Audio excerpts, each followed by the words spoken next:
Descartes famously said, cogito ergo sum, I think, therefore I am. But if we go hyper rational, so strict that we reject all empirical input and assume only what's logically inescapable, we face a serious problem with Descartes.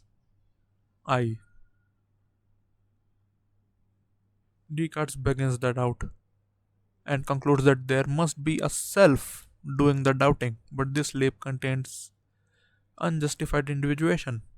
This statement, I think, implies a subject that owns or performs thought, but the only thing he actually proves is thinking is happening. Just like Hume argued, we never observe a persistent self, only a bundle of perceptions.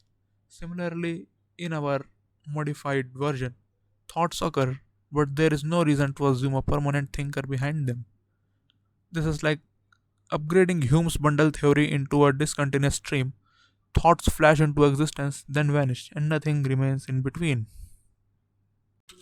My view is kind of like Immanuel Kant, which is I think therefore something exists, but that something is kind of like right now unknowable. If I claim a stable self or I claim a something like a single reality, then I have burden of proof and it cannot be proven as of now.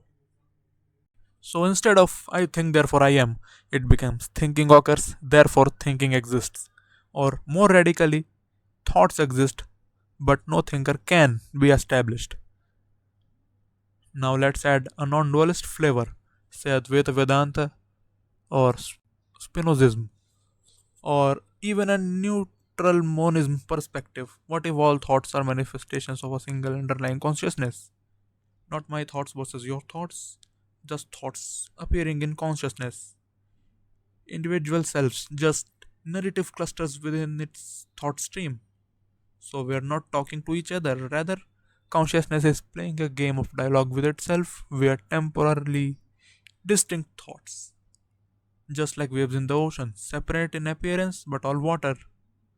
So, what is the consequence after this?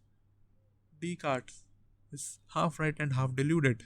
He was right to say that something must exist if thought is happening, but he smuggled in an unjustified metaphysical assumption, the existence of a singular, stable self. In fact, if we go hyper rationalist and reject anything not absolutely indubitable, then the cogito becomes momentary, anonymous thought. The I is an illusion constructed by post hoc. Let's say we deny not just the I but all individual selves, then the I in the Descartes is just a linguistic placeholder. There are no selves, only phenomenal events.